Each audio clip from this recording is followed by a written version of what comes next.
abram as suas Bíblias em Abacuque, livro do profeta Abacuque,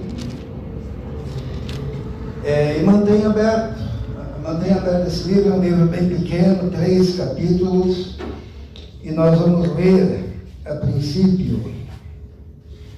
Glória a Deus. No capítulo 3,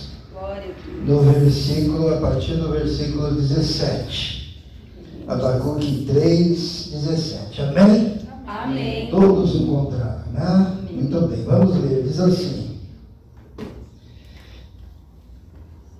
mesmo não florescendo a figueira, não havendo uvas nas videiras, mesmo falhando a safra de azeitonas, não havendo produção de alimento nas lavouras, nem ovelhas no curral, nem bois nos estábulos, ainda assim eu exultarei no Senhor e me alegrarei no Deus da minha salvação. O Senhor, o soberano, é a minha força. Ele faz os meus pés como do cervo, faz-me andar em lugares altos. Amém? Irmãos, podem se assentar. Que oração difícil, né? Ainda que a figueira não floresça, ainda que fale, né, a produção, trocando em miúdos, quando está dando tudo errado, não é isso? No curral não tenha gado, nem bois nos estábulos. Aqui na minha versão aparece assim: todavia, diz o profeta, eu me alegrarei no Senhor, exultarei no Deus da minha salvação. Será que é fácil? Dificuldade, luta, às vezes um desemprego. Ali diz assim: mesmo que a figueira não floresça e não tem uvas na videira. Isto é, para um agricultor isso é uma coisa terrível, né? Num país agrícola, no meio de um povo agrícola. Mas assim mesmo ele orou e diz: eu me alegrarei no Senhor. Mas será que o profeta Abacuque sempre foi assim? Deus teve que transformar o coração dele, né? Vamos ver a primeira oração dele, está no capítulo 1, né? Que houve uma mudança, uma transformação desse homem, né? No capítulo 1, a oração dele foi assim, ó, a partir do primeiro versículo: advertência revelada ao profeta Abacuque. Até quando, Senhor, clamarei por socorro sem que me ouças? Até quando gritarei a ti violência, sem que me tragas salvação? Porque me fazes ver a injustiça e contemplar a maldade? A destruição e a violência estão diante de mim, a luta, conflito por todo lado. Por isso a lei se enfraquece, a justiça nunca prevalece, os ímpios prejudicam os justos, e assim a justiça é pervertida, né? Então, a primeira oração dele é aquela que ora assim: até quando, Senhor? Até quando eu vou continuar nessa luta? Até quando sofrendo? Até quando doente? Até quando clamando? Até quando esperando? E a sociedade daquela época, com injustiça, com perseguição, mais ou menos como a nossa sociedade de hoje. Era um período difícil. E a pergunta é: qual é a tua oração? Você é mais assim: até quando, Senhor? Ou você olha todas as circunstâncias ruins e diz: ainda que a figueira não floresça, não haja mantimento, no curral não tenha gado, todavia me alegrarei. Como que é a tua oração? É aquela oração do resmungo, da reclamação: até quando? ainda colocando a culpa em Deus, né? Porque ele diz assim, ó, por causa disso, tem injustiça, tem destruição, tem violência, porque o Senhor não me responde. Quando a culpa é em Deus. Não é assim? O que aconteceu no coração do profeta entre o capítulo 1 e o capítulo 3? O que mudou no coração dele? Deus teve que mexer naquele coração, assim como tem que mexer no nosso coração, porque nós também às vezes olhamos assim, né? Às vezes a gente diz, até quando, Senhor? Até quando eu vou ficar esperando a bênção? Até quando? E Deus tem que mover as circunstâncias para que o nosso coração seja movido e para que nós tenhamos a capacidade de nos alegrarmos, de exultarmos, de adorarmos, mesmo no meio da dificuldade, da escassez. A primeira coisa que aconteceu com o profeta está no versículo 5, quando Deus responde. E a resposta de Deus, eu gosto mais da versão antiga. Na minha versão diz assim: olhe as nações e contemplem-nas, fiquem atônitos e pasmem, pois nos dias de vocês farei algo em que não crereis quando vos for contado. Em outra tradução diz assim: eis que realizo uma obra que vós não crereis quando vos for contada. Olhe entre as nações, olhe entre os povos, porque realizo. A primeira coisa que o profeta teve que aprender, e nós também, é que os atos de Deus, as respostas de Deus, nem sempre são perceptíveis aos nossos olhos.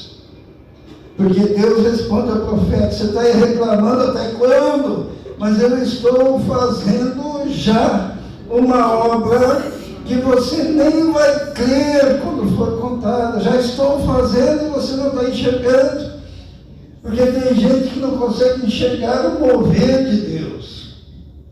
Tem gente que não consegue enxergar a ação de Deus. Deus diz: olhe entre as nações, maravilhai-vos, porque realizo uma obra. Deus já estava agindo. Sabe, às vezes Deus já está agindo e você não está vendo. Porque os olhos espirituais, eles precisam ser desbloqueados para que a gente possa contemplar a mão de Deus, né? Uma vez a cidade de Samaria estava cercada de inimigos, né? E tinha lá um moço que era o ajudante lá do profeta Eliseu, e ele chegou lá: ai meu Senhor, o que faremos? E o que o profeta fez? O profeta chamou o moço e disse: vou orar por ele, né? Senhor, abra os olhos desse moço para que ele veja. E Deus abriu os olhos do moço, e o exército do Senhor era muito maior do que o exército inimigo. Só que ele não conseguia enxergar. Está lá reclamando: Senhor, até quando? O Senhor orando assim essa oração. E Deus olhando assim: abre os olhos e veja, contemple, se maravilhe, já estou fazendo. Os discípulos, a caminho de Emaús, é muito triste a história, né? Que naquele momento, porque eles saíram de Jerusalém depois da crucificação. Eles não esperaram a ressurreição, né? Quando Jesus morreu, eles pensaram: aí acabou tudo, vamos embora daqui. E estavam voltando tristes, cabisbaixos, que eles achavam: olha, todas as nossas esperanças morreram junto com Jesus que foi crucificado. Isto é, na véspera da festa da ressurreição, ó, às vezes você desiste quando está a um passo de ver a vitória, né? Mas quando eles estavam indo, Jesus estava no meio deles, não é isso? Lembram da história? Só que eles não reconheceram Jesus e conversaram com Jesus.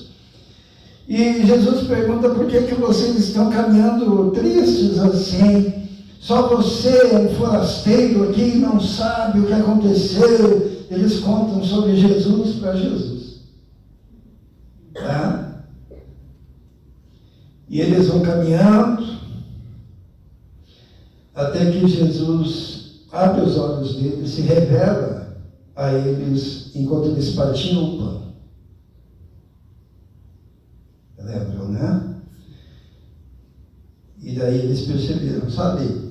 Deus está caminhando do teu lado, Jesus está caminhando do teu lado, Jesus já está agindo, Jesus já está operando, Jesus já está fazendo aquela grande obra, Ele está movendo uma situação aqui, está movendo uma situação ali, está agindo lá na tua casa, com teu parente, com teu filho, no seu corpo, com a tua enfermidade. E você está lá: até quando, Senhor? E Deus diz: abra os olhos, porque estou realizando uma obra que vós não crereis quando vos for contada. É interessante que esse versículo, ele é usado por Paulo depois, né? Estou realizando uma obra que vós não crereis quando vos for contada, se refere também depois, né? A Jesus no Novo Testamento. Procure lá no Novo Testamento, você vai encontrar. Então, a primeira coisa que nós aprendemos para Deus mudar a oração do profeta, o coração do profeta, Deus teve que mostrar ao profeta que os atos do Senhor nem sempre são perceptíveis aos olhos humanos. Mas tem uma segunda coisa. Deus começou a revelar aquilo que ele estava fazendo. E Deus falou: olha, porque eu já estou realizando uma obra. E a segunda coisa que nós aprendemos é que os atos de Deus nem sempre são compreensíveis à razão humana. Porque às vezes nós não conseguimos ver. Mas quando Deus revela e nós finalmente vemos, a gente não consegue acreditar que Deus está fazendo isso. Porque olha a resposta de Deus às orações do profeta Abacuque. Está assim no versículo 6. Diz assim: estou trazendo os babilônios, os caldeus, nação cruel, impetuosa, que marcha por toda a extensão da terra para apoderar-se de moradias que não lhe pertencem. Nação apavorante, temível, que cria sua própria justiça e promove a sua própria honra. Seus cavalos são mais velozes. E ele começa a descrever o que estava fazendo. E Deus, ele não estava fazendo aquilo que o profeta imaginava que Deus iria fazer. Deus levanta uma nação inimiga em resposta às orações. E o profeta já não consegue entender. Sabe por quê?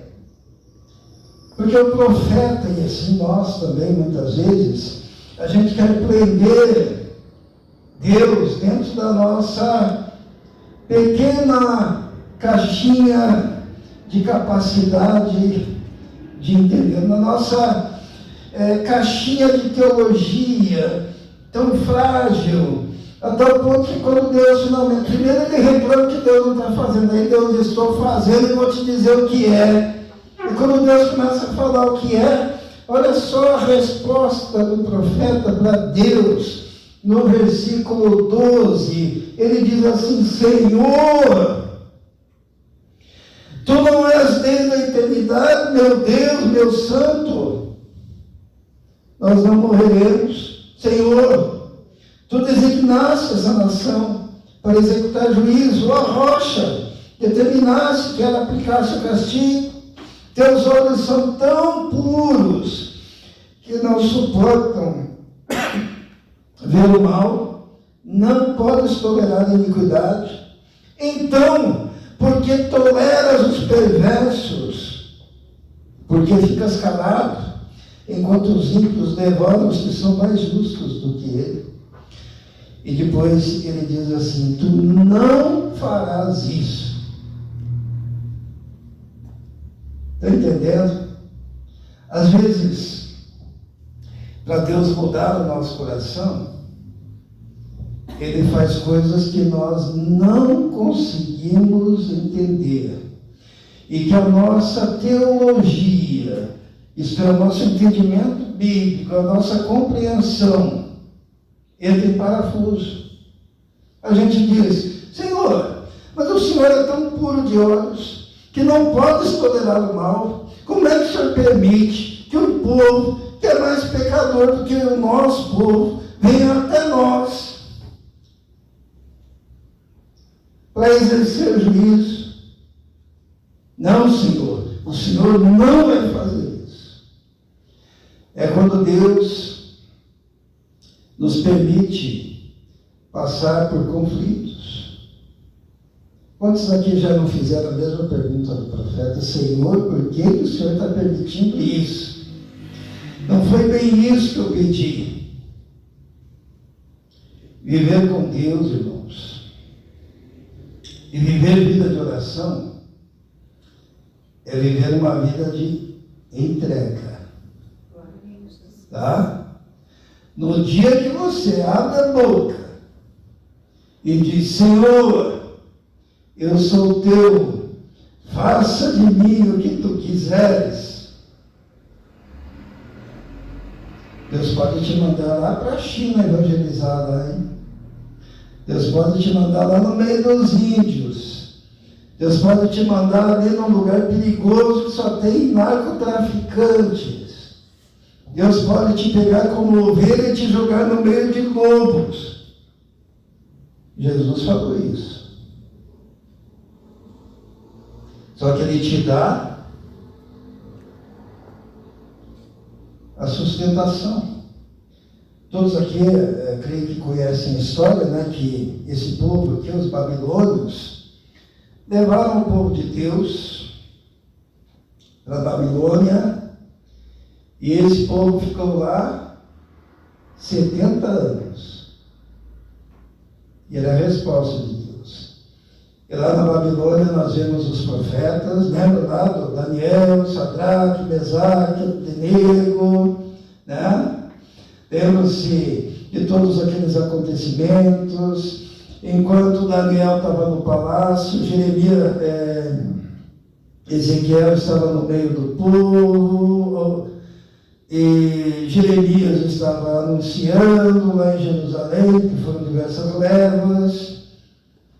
Então, Deus havia movido profetas, o povo foi tratado, o povo foi modificado, nunca mais aquele povo caiu, depois desses 70 anos, em idolatria. Eles foram curados da idolatria, sabe aonde? No exílio. O profeta não tinha pedido: Senhor, olha o que está acontecendo com essa nação, haja, Senhor, vou agir, vou mandar um remédio. Mas às vezes, o remédio é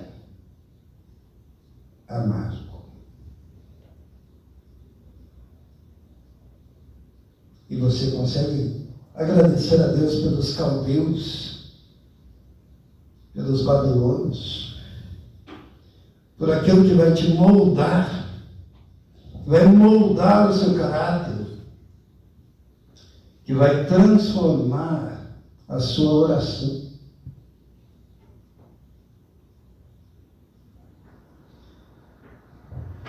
O profeta ele teve que aprender algo que também é repetido no Novo Testamento, porque Deus deu uma ordem para ele. Sabe, outdoor, essas propagandas que a gente passa de carro e vê aqueles cartazes enormes, né? Então tudo começou aqui, né?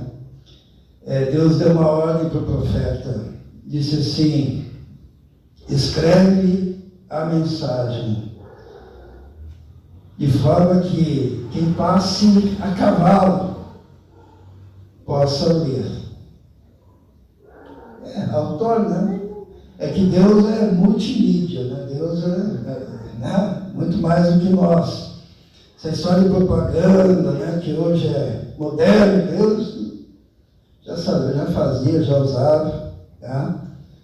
Deus é muito interessante que ele usava o teatro para pregar, né? O profeta, Deus manda ele dormir de um lado, depois dormir de outro lado, daí se levantar, rapar meia barba, cortar o cabelo, queimar uma parte, soltar outra parte no ar, e uma outra parte ele pega e prende na sua roupa, falando do remanescente. Tudo isso é porque Deus ele fala de uma forma diferente, usando os seus profetas. E aqui ele falou através do ímpio. E respondeu. E ele diz: põe a mensagem ali para que ninguém tenha desculpa que não pôde saber. Mas a parte mais essencial desse capítulo 2 está no versículo 4. Olha que coisa maravilhosa. Escreva: o ímpio está envaidecido, seus desejos não são bons, mas o justo, pela sua fé, viverá. O que é fé? Fé. Nós estamos vivendo uma época dos movimentos da fé, né? Tem gente que acha que fé é pensamento positivo, né?